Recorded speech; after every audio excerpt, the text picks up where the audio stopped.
Welcome to another video. We have here the 2021 Porsche 718 Spyder.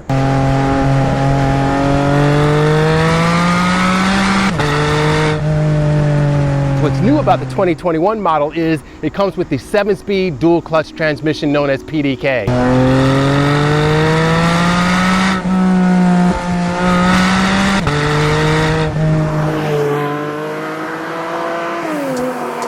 In this video, I'm going to give you my driving impressions, what's unique about this car, and have a lot of fun along the way.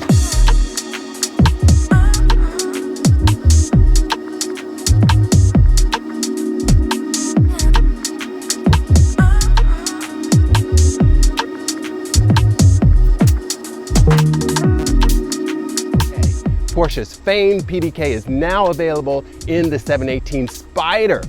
And in previous editions of the Spyder, it was manual only. So this is big news to have this 7-speed box in this car. So we're going to see if it makes a real difference to the driving experience. And you may have seen other reviews where it said the 6-speed manual, which is still available, by the way. The 6-speed manual had kind of long gearing. We're gonna see what this 7-speed dual clutch is like. But first, let's go over some of the basics of this car. What is the 718 Spyder? Well, the 718 Spyder is at the top of the food chain for the 718 line. It has been developed by the GT department that has brought you incredible cars such as the Porsche 911 GT3. In fact, this car has the front suspension, all the geometry, the steering, the components in the front are right off of that 991.2 GT3. So you get all the sharpness of steering and feel that you would get in a GT3 in this Spyder version. And of course, the rear suspension has been developed by the department as well. Changed it to work with this mid-engine platform, so it has the best handling characteristics. But the star of this car is the 4-liter naturally aspirated flat 6 engine in this car, which I've driven it for a few days already. It sounds glorious.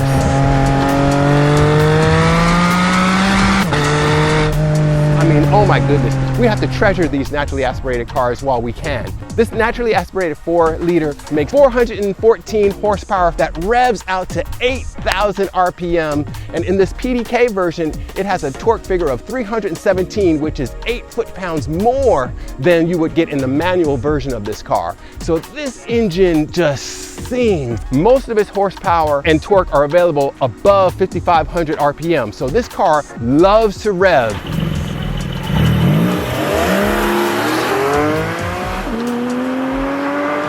This is a high revving flat 6 engine, which is just glorious.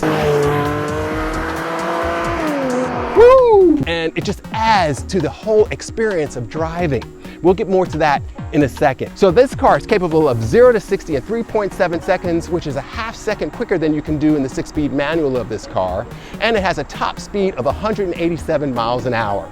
And as you know, the PDK is the best dual clutch transmission out there. And I'm very curious. I have a dual clutch transmission in my 2015 911 GTS. So I'm very curious to see how it has developed and changed over time. Also important to note that this Spyder was developed alongside with the Cayman GT4. This is a true GT product, whereas previous generations of the Spyder were not.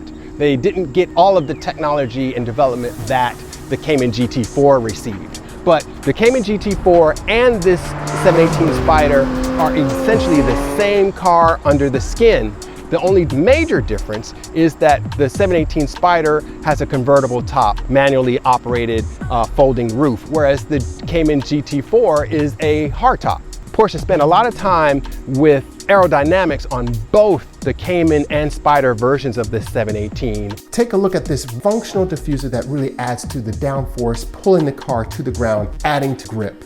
There's a flat bottom underneath the car opening up to this diffuser, and that just sucks the car down to the ground. In order to achieve this big functional diffuser, Porsche redesigned the muffler so that it's like a U shape that arches over this open diffuser. It's also shared with the GT4. The GT4 has a very aggressive wing on the back, very pronounced front splitter. The Spyder has this deployable ducktail wing in the back, but it's much smaller than the giant wing on the GT4. So to balance that, they had to adjust the size of this front splitter so it's not quite as aggressive as on the GT4. But other than that, All of the engine components, suspension components, everything is shared between the 718 GT4 and the 718 Spyder. Those are some of the facts and figures. There's a lot more we can discuss, but I think it's important that we jump into this car and take it for a drive so you can see what it's like to drive.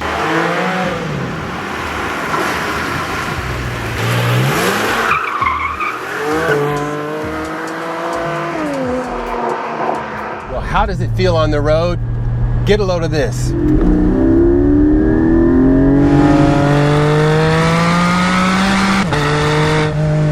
Star of the show is that high revving 4-liter naturally aspirated flat 6 engine producing 414 horsepower.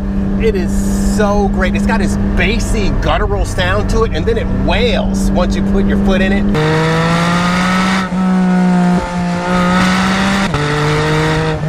And it loves to rev. It really wants to be up high above 5,000 RPM to its 8,000 RPM red line.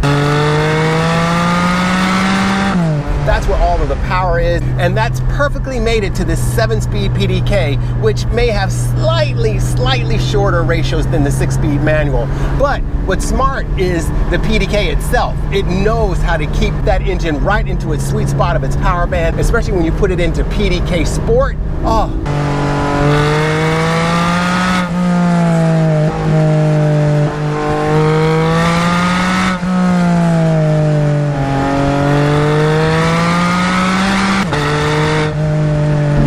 Engine just sings, and the PDK is so quick and so sharp and so fast as far as its downshifts, and even if you take over manually, the shifts are incredibly quick. Now, the suspension and chassis are worth a mention here. This is a mid-engine sports car, so you have the handling dynamics that are inherent with the mid-engine car, meaning it's very nimble, very balanced. This car loves the curves. The steering feel is so perfectly balanced, so perfectly weighted, and it's so accurate. There's no need for extra modes, for the steering. The steering is just perfect right out of the box. It feels so good. The suspension also is really nicely damped to keep the tires in contact with the road, and that information is transmitted through to the seat of your pants, so you know exactly how much grip you have. And it's like you're amazed at how quickly you can go down a twisty road.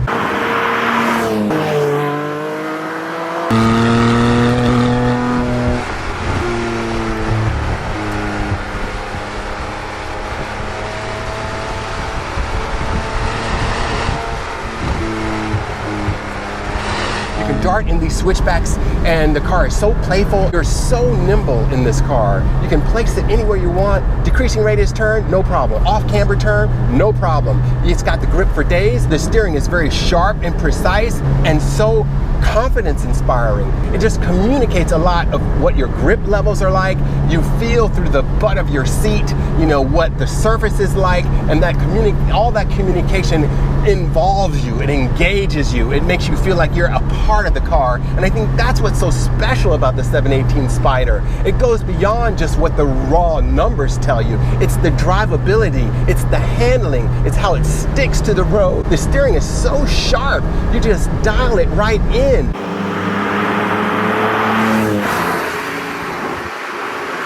Suspension keeps you incredibly flat through the turns. The suspension is lower than the standard 718. In fact, it's almost 1.25 inches lower as it's set up in this 718 Spyder to keep that center of gravity low, to keep that suspension input very nice and tight as you take it down these tight, twisty roads. It's on 20-inch wheels shod with Michelin Pilot Sport Cup 2 tires, which are practically track day tires. What that means is they are incredibly sticky tires and keep the car glued to the road. Very nice. On regular streets, commuting, if you hit a sharp bump, I do feel myself jumping up in the seat because the suspension is so stiff. But for the most part, it's damped pretty well.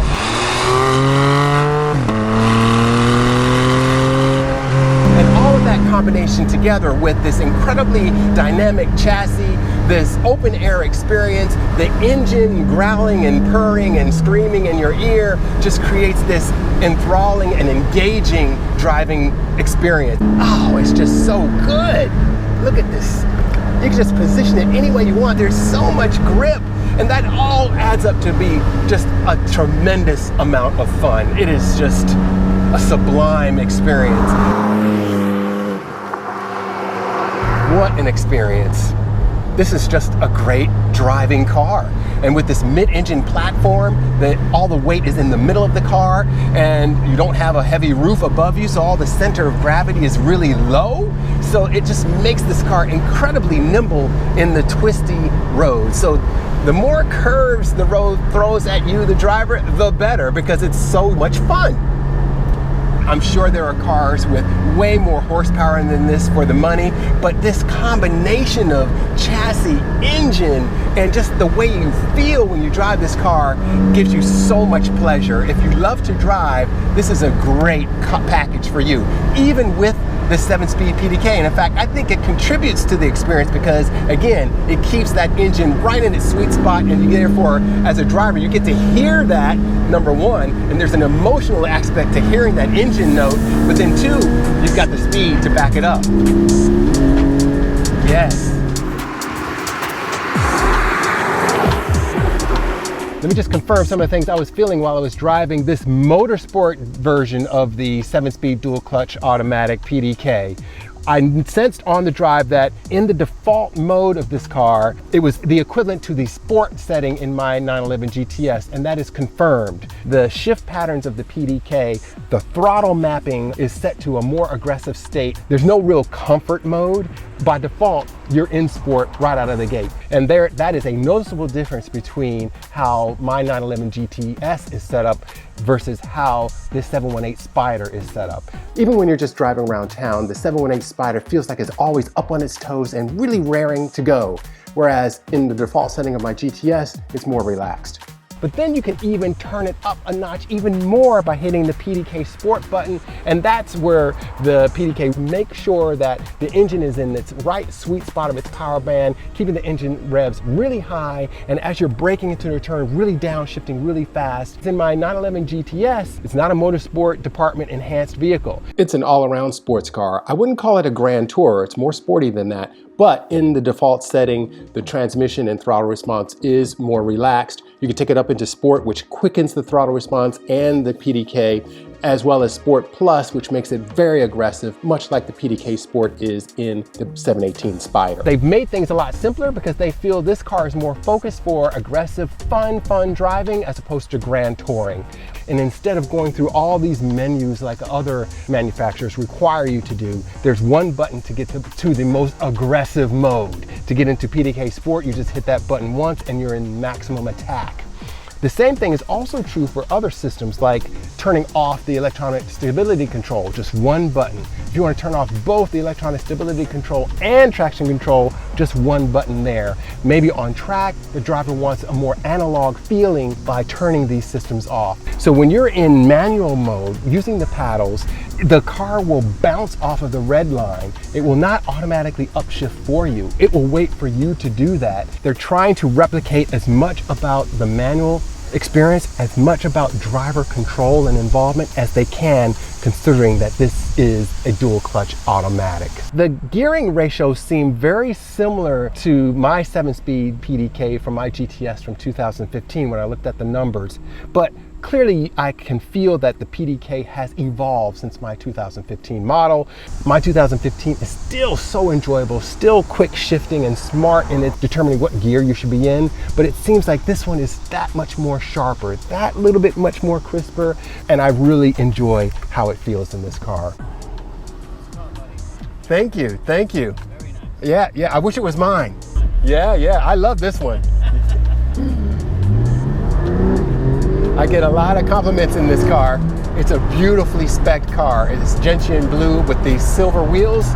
Looks really good. But when you see it in the light, it really looks special, it really looks different. It gets a lot of attention. This car has grown in size from when I owned a Boxster S back in 2001. My 2001 was very round, was designed more in the spirit of the original Speedster, so it had a lot of curved look about it. Of course, it had the controversial fried egg front lights that were shared with the 996 911 at that time. But gone are those sharing of components The 718 has its own look and has really matured. As you can see, the proportions just look great, and it has more kind of sharp edges on it that give it a more muscular feel about it. And of course, this back end here with this big trunk lid that has these two humps coming back really look beautiful and are sculpted. It reminds me of the 911 Speedster, which looks phenomenal. So the proportions just look muscular, a little more angular, still has some of that curve from the original design, but it just looks great. And as you can see, the 718 Spyder has newly designed alloy wheels. These are 20-inch wheels, and these are two 45/35s on 20-inch wheels in the front, two 9.5/30s on 20-inch wheels in the back. And I love how they fill out the wheel wells. There's just not a lot of gap between the tire and the fender opening. Just looks and sits great on the road, just looks great. Behind these beautiful wheels are strong brakes. This test car had the steel brakes, but carbon ceramic brakes are available. The discs are 380 millimeters on all 4 discs. The front are clamped down by 6 piston calipers. The rear is clamped down by 4 piston calipers. All right guys, what is this car to live with day to day? Well, it's pretty good. You know, it is a dedicated sports car, but you can use it as a daily if you really must. It's not bad over bumps. I don't feel beat up at all. It's amazing how Porsche has dampened the suspension enough to be so capable, but yet have some sort of comfort. If you had a pendulum, it's more on the firm side of things. Having said that, you know, let's look at this interior. The 718 series has really grown in size. I am very comfortable in this car. I'm 6'3". I have plenty of room. I owned a 2001 Boxster S, and it was a much tighter, much smaller package. And one of the joys of this 718 Spyder, it just shows how much it has matured, which is fantastic. So I love being back in a mid-engine Porsche again. Now this is a lightly optioned 718 Spyder. It doesn't have the leather dashboard, it doesn't have the leather door cards, but I really love this GT steering wheel. It's lined with what Porsche calls race text, which is like their Alcantara, and it's a smaller diameter. It is a 14.1-inch diameter steering wheel, which feels much better to the hand than the steering wheel I have in my 911 GTS, which is much bigger circumference. This smaller diameter makes the steering just more direct. No buttons of any kind on the steering wheel. It's a beautiful design and focused for driving. These are the standard seats, which are leather and race text combined together. These sport seats are very well bolstered to keep you in place, and they are manually adjustable for fore and aft and have an electric backrest. I've been spending a lot of hours in this car, and I'm able to find a really comfortable position. Now, if I were speccing this particular Spyder, I would go for the 18-way adjustable seats. I have those seats in my Porsche 911 GTS, and you have much more adjustability. Above that, you can option the full carbon bucket seats from Porsche, which are beautiful to look at. They are even more dedicated to sporty driving. Big bolsters on those. The downside to those is that the backrest does not adjust at all, so you have a very upright position. But I would get the 18-way, which I realized would go against the ethos of this car. This car is all about lightweight, so the manually operated seats save weight, much like this manually operated top is thinly lined to save weight. It's manually operated to save weight. Everything in here feels like it's made of the highest quality. Although the interior is very well made and with quality materials, the design is quite dated now. I have the exact same switches in my 2015 911 and haven't really changed for this 2021 model. Having said that, it is refreshing to have real buttons. It works for me because it's so simple to use. Everything is clearly labeled and easy to find. So I actually enjoy this interior even though it may be quite dated. A signature feature of the Spyder are these fabric door pulls to open the doors, a reference to Porsche's racing history, and they probably save a few grams here or there. So it's probably more of a marketing exercise, to be honest with you, but it's kind of cool and different to have these door pulls. This car also has cylinder deactivation, is to save fuel. When you're at highway speeds and you're just cruising along, it'll actually turn off 3 of the 6 cylinders and alternate that. You hear this kind of droning effect. If that's the only criticism of this engine, I think that's saying a lot.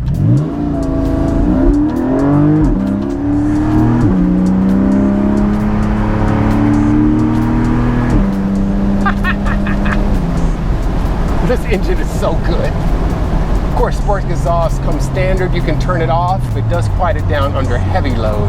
But this is an open top experience. This is a Spyder. It's a sports car. I pretty much have the sports exhaust on at all times because I just enjoy the sound.